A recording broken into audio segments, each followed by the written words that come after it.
People who are generous, selfless, giving to charities or even setting up charities, are they actually doing it because they want to be nice, good people, or do they have a hidden agenda?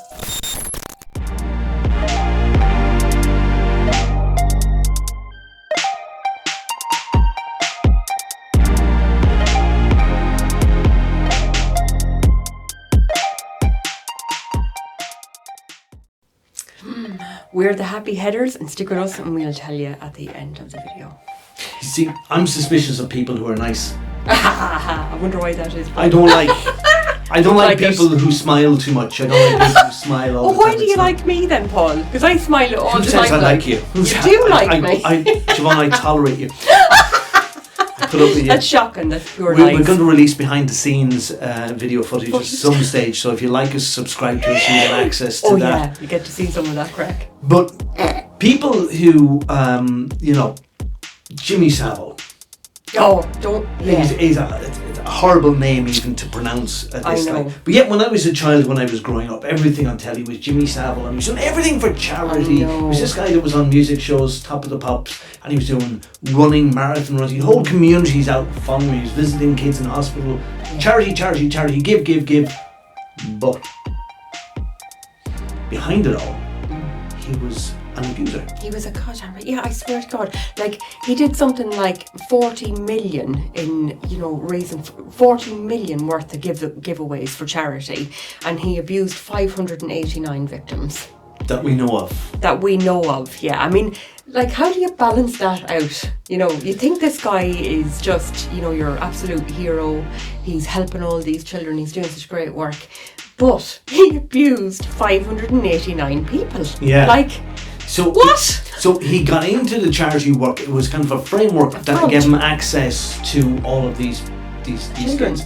And you get it in clerics as well, religious clerics. They're kind of doing lots of things for the community. They're selfless, they're helping out, but a lot of the time then, historically, especially here in Ireland, but it's true worldwide, it gives them access to kids. Oh yeah, absolutely. I mean, it's disgusting, isn't it? Yeah. It's just a breeding ground for a lot of that. I remember being really shocked as well when the tsunami hit.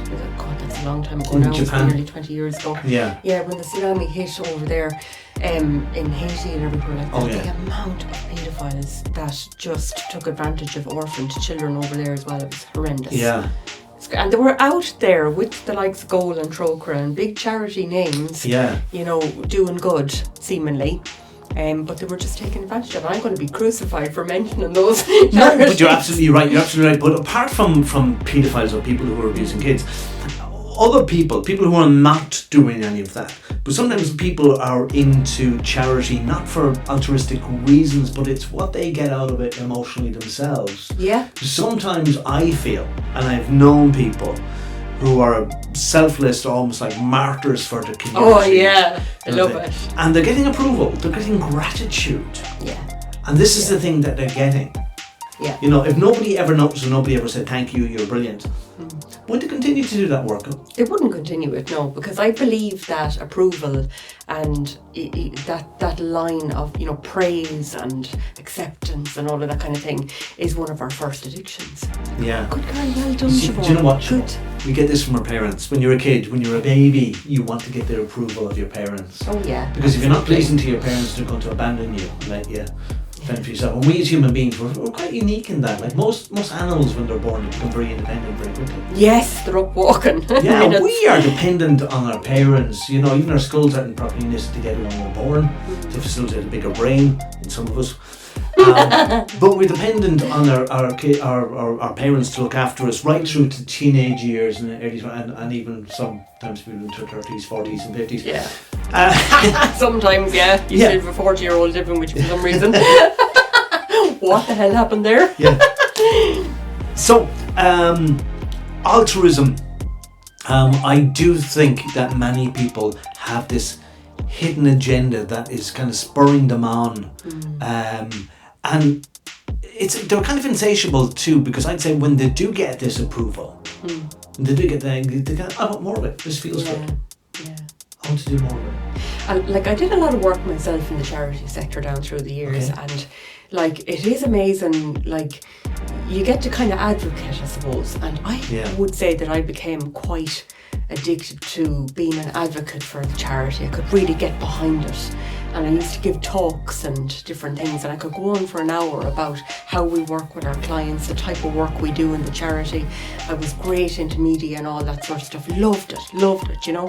And it was very exciting actually to have a really strong mission, but you were connecting with people on a very strong emotional level as well. And that has its roots, I think, in a little bit of addiction. Well, I'm going to throw something else in here. And feel free to come back at me, which you will.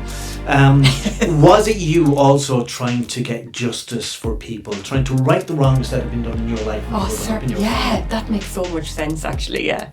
Trying to make things right. Right. Yeah. You're doing because things they were so that wrong. Are good. They were so wrong good growing up, do. not just in your family, everybody's family. Yeah. Things were so wrong, so messed up. This is you after the fact, trying to make things right in everybody else's life. Absolutely. And like Wallace D. Waddles, he says the Science of Getting Rich, actually, I love that book so much. It's this little book that he wrote, but he says extreme altruism is no better than extreme greed or selfishness, you know, because you're looking to get the same kind of gratification out of it as you are, you know, like being extremely selfish and greedy all the time. Yeah. I just think it's so interesting, like, but if you flip it on its head and look at it a different way, then it can be. But then I have to say there's so many people doing great work, in fairness, you know, like, I don't know that the study of poverty alleviates poverty exactly. I don't really agree with that. Okay. I think it only just makes it worse, you know, draws more attention to it. And certainly that would be my viewpoint on some of the information I gave out in the charities I worked in now. I go back and say, probably not the best thing to be continuously talking about all the time. Yeah. You know, it kind of draws it into you. Yeah, it doesn't resolve the problem, because it's like, it's like when you are talking to somebody about their anxiety and you explain to them exactly, you know, how it works, why they're reacting like this, why they're anxious. It doesn't actually fix it. You just explain to them the mechanism by which their mind is working that causes them anxious. So to actually fix it is the thing. But if people in charities or people doing community work, if they are getting this payoff, this emotion, aren't they entitled to it? Yeah. Because they're certainly not getting remuneration. Well, they're not getting anything else. It's not about the money for people who are on volunteer. It's about the acknowledgement, you know. And it's about people saying, oh my God, aren't you great? You know, and it's that, I suppose, you know, people are acknowledging how good they are. You know, they're getting that need, I suppose, really to be acknowledged and to be. And going back to the point I made a few moments ago, isn't it? It is also trying to fix other people, make other people happy in the community. Like if things are done right, if they're okay, it's like, again, trying to play happy families when their experience growing up was anything but. Yeah, absolutely. I mean, I suppose there's another part to it too, Paul, where people are kind of, you know, those people are needy, you know. I know when we were growing up, you know, you'd have the tramps calling to the house and they were begging for food. That's a word I haven't heard. I know. It's actually got a different meaning now, different connotation. Somebody's a tramp. Yeah, it's different now. For women, you're a tramp. Well, you're a tramp too, Paul. Am I a tramp? Yeah, he is. Comment down below if you think Paul's a tramp. He just tramped in here. Yeah, I suppose the Disney thing, the Lady and the Tramp, so it was begging for food. He was off me, right? But let us know, are we being too harsh? Are we being too critical on people who do good service to their communities? Are we you know, being too hard on them? And as I said, if they are getting some kind of payment, something back, are they entitled to it? Are they not entitled indeed? Like, they really are, you know. Like, I've worked with some amazing volunteers who go above and beyond, you know, to organise events and bring money in and all of that. They're amazing, like. And big companies as well always donate very generously to charities as well, and like hundreds of thousands of euro. It really keeps the whole business afloat. Yeah. If it wasn't for them, you know, then people wouldn't have places to go, like, you know, Jigsaw, Bernardo's, great charities, you know, even great work like, with like children. Bill Gates, Microsoft, like he's retired from Microsoft and he's doing the whole vaccination program, sewerage systems, clean water. Even people who provide education. Yeah, it's incredible. Bob Proctor did built loads of schools out in Africa. It's incredible, you know. Yeah. Okay, we are the happy headers. Let us know if you agree with our point of view. Yes. Or are we being overtly critical? I know. And maybe a bit sarcastic or something. Like us, subscribe to us, and we'll talk to you soon. Thanks for listening, guys.